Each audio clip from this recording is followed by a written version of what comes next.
안녕하십니까. 진실과 팩트 소식을 논리 정연하게 뉴스 소식을 전해드리는 보수정치 퇴근TV입니다. 오늘도 우리 자유민주주의를 수호하며 우리 보수의 미래, 정말 우리나라가 올바른 길을 가고 있는지 우리 퇴근TV 가족분들과 좀 함께 살펴보도록 하겠는데요. 일단 우리 퇴근TV 가족분들, 국민의힘 당대표 선거가 정말 이제 얼마 남지 않았습니다. 결선에 오른 후보는 많은 분들이 아시다시피 김문수 후보와 장동혁 후보 두 분 모두 다 반탄파로 분류가 되어 있지만 바로 어제였죠. 이 토론을 보니 생각과 방향은 꽤 달랐습니다. 특히 저는 한 가지 짚고 넘어가야 할 부분이 있다라고 생각이 드는데, 일단 김문수 후보 바로 조경태, 안철수 탄핵 찬성파죠. 이 같은 사람까지 포용을 하겠다라고 했습니다. 근데 저는 솔직히 이 부분이 정말 잘 이해가 되지가 않습니다. 우리 텐티비 아저씨들, 조경태 후보가 어떠한 마인드를 보여줬습니까?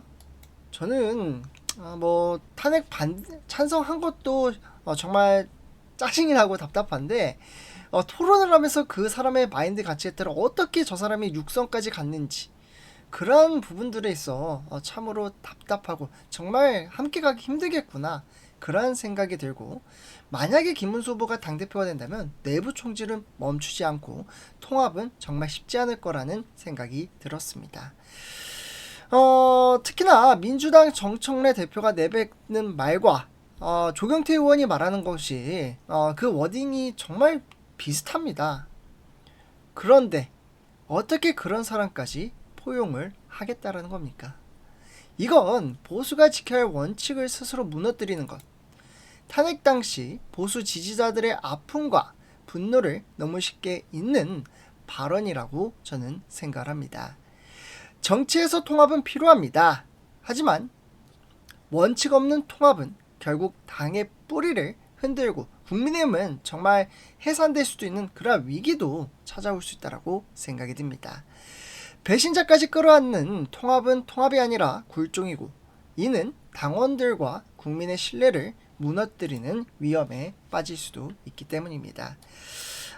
이에 따라 퇴근TV 하실분들, 제가 이 부분에 있어서 지금 장동혁 후보와 김문수 후보를 확실하게 비교를 함으로써 앞으로 어떻게 나갈지, 정말 얼마 남지 않고 국민의힘이 너무나도 중요한 기로에 서 있기 때문에 그 부분을 정리를 좀 해드리도록 하겠습니다. 그래서 오늘 정말 중요한 소식을 전해드리기 앞서 구독, 좋아요, 알람 설정 한 번씩 부탁드리고요. 바로 시작하도록 하겠습니다.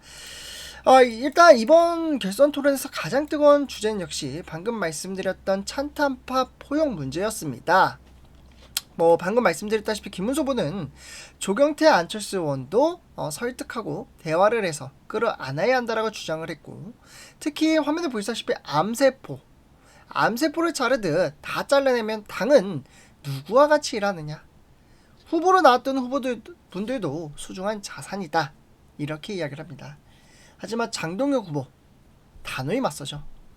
내부 총질을 하고 우리 당의 명운을 뒤흔들었던 사람까지 포용하는 게 무슨 통합이냐, 이렇게 이야기를 하면서 탄핵을 찬성했던 인사들을 다시 끌어안는 건 위험한 발상이라고 지적을 했습니다. 저는 우리 퇴근TV 가족분들한테 수차례 말씀을 드렸죠. 저는 장동혁 후보의 말에 더 공감이 갑니다. 만약에 찬탄파를 이끌고 간다? 지금과 크게 달라지지 않을 거라는 생각이 들기 때문이죠. 통합이라는 이름으로 아무 기준 없이 모두 포용을 한다면 결국 배신자들도 당 자산으로 포장되는 꼴이 됩니다. 우리 텐티비 가족분들, 우리가 지난 탄핵 사태를 왜 그렇게 뼈아프게 기억해야 합니까? 바로 내부 분열, 내부 배신이 있었기 때문입니다. 그런데 또다시 같은 실수를 반복한다? 저는 절대로 용납할 수 없는 길입니다. 조경태 후보가 보여준 태도만 봐도 알 수 있습니다. 그는 사실상 정청래 대표와 비슷한 논리로 윤석열 전 대통령을 지속적으로 공격을 해왔습니다. 그런 사람을 대화로 설득해서 같이 가자는 건 통합이 아니라 보수의 근간을 허무는 겁니다. 정말 리더 잘 뽑아야 됩니다. 이에 따라 바로 두 번째는 투쟁 방식입니다. 김문수 후보 특검의 중앙당사 압수수색을 대응하고 있고, 저는 10박 11일 농성을 하면서 특검과 맞섰다. 투쟁은 말로만 하는 게 아니라 몸으로 막아야 한다. 당연히 중요하죠. 반면에 장동혁 후보는 이제는 국회 선진화법 때문에 몸싸움으로 막는 시대는 끝났다. 국민을 말로 설득하고 여론을 이끌어가는 방식이 투쟁이 필요하다라고 반박을 했습니다. 몸으로 투쟁을 하느냐, 말로 국민을 설득을 하느냐, 우리 태극TV 가족분들 어떤 게 더 낫다라고 보십니까? 네, 한번 생각해보게 되죠. 저는 두 후보의 입장 모두 일리가 있다고 봅니다. 김문수 후보의 말처럼 투쟁의 정신은 필요합니다. 당을 지키겠다라는 결연한 의지 없이 민주당의 공격을 막아낼 수는 없습니다. 네. 하지만 동시에 장동혁의 후보처럼 단순히 몸으로 막는 시대는 이미 끝났습니다. 중요한 것은 국민을 설득할 수 있는 언어와 논리, 그리고 대안 제시입니다. 몸으로 막는 것보다 더 강력한 투쟁은 국민의 마음을 얻는 것이죠. 그래서 저는 투쟁 정신 플러스 설득력 있는 언어, 이 두 가지가 함께 가야 되고, 각자의 위치에서 잘하는 것을 잘하면 저는 더욱더 정당히 성장할 수 있는 그러한 미래를 지향할 수 있다라고 생각합니다. 네, 그래서 저는 두 분 다 모두 다 국민의힘에 정말 필요한 자산이다 라는 말씀을 드리고 싶고, 마지막 세 번째로는 전한길 씨와 전한길 선생님이죠. 그리고 한동훈 전 대표, 어떻게 보면은 이 인사 관련된 정치적인 관계 설정 문제였습니다. 네, 김문수 후보는 일단 내년 선거 때 전한길 씨간이 아니라 한동훈 전 대표를 공천하겠다, 이렇게 말을 했습니다.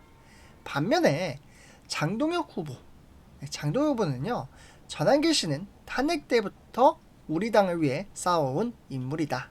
지금도 민주당 이재명 정권과 맞서 싸우고 있다. 이런 분을 밀어내고 한동훈을 공천한다는 것은 말이 안 된다, 이렇게 이야기를 합니다.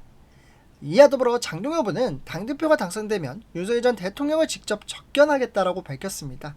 저는 이 대목, 윤석열 대통령을 직접 접견하겠다라고 지금 국민의힘에서 이야기하는 사람 단 한 명도 없습니다. 김문수 후보도 살살 눈치 보고 있으며 내가 만나겠다, 그렇게 이야기하지 않고 있지 않습니까? 절연해야 할 것은 잘못된 과거이지 사람 자체와 절연하는 게 아니다. 전직 대통령을 대하는 인간적인 도리를 지키겠다라는 입장을 내놓은 것이죠. 결국 저는 김문수 후보의 발언은 보수 지지자들 입장에서 상당히 실망스러운 부분입니다. 한동훈 전 대표는 이미 보수 내부에서 많은 분열과 갈등을 일으켰습니다. 반면 전한길 선생님은 탄핵 전국 때부터 줄곧 아스팔트에 나가서 싸우고 우리 보수 진영을 위해 싸워온 분입니다. 이런 분을 소외시키고 오히려 한동훈을 공천하겠다라고 발언은 보수 가치를 지키려는 당원들의 뜻과는 거리가 멉니다. 또한 윤석열 전 대통령 문제도 그렇습니다. 그분이 완벽한 사람은 아니지만 그래도 보수 진영에서 중요한 의미가 있는 전직 대통령입니다. 인간적 도리와 정치적인 균형을 위해서라도 장동혁 후보처럼 접견 의지를 밝히는 게 옳다라고 생각합니다. 태근TV 가족분들, 어쨌거나 이러한 토론 정말 어떻게 보면은 앞으로 국민의힘의 미래를 가늠할 중요한 자리로서 당대표 정말 잘 뽑아야 됩니다. 통합이냐, 결단이냐, 몸으로 막느냐, 말로 설득하느냐, 전한길이냐, 한동훈이냐, 이 모든 논쟁은 결국 우리 당이 어떤 길을 갈지를 보여주는 신호입니다. 저는 원칙 없는 통합은 안 됩니다. 투쟁은 여전히 필요하지만 이제는 국민을 설득할 수 있는 정치적 언어가 중요합니다. 그리고 보수를 위해 헌신해온 인물을 인정하고 인간적 도리와 원칙을 지키는 정치가 필요합니다. 우리 태근TV 가족분들 어떻게 생각하십니까? 김문수 후보의 포용론이 맞다고 보십니까? 아니면 장동혁 후보의 원칙론이 맞다고 보십니까? 댓글로 우리 태근TV 가족분들의 생각을 남겨주시면 저는 또다시 영상을 토대로 찾아뵙도록 하겠습니다. 끝까지 시청해주셔서 감사드리고요. 구독, 좋아요, 알람 설정 꼭 부탁드리겠습니다. 감사합니다.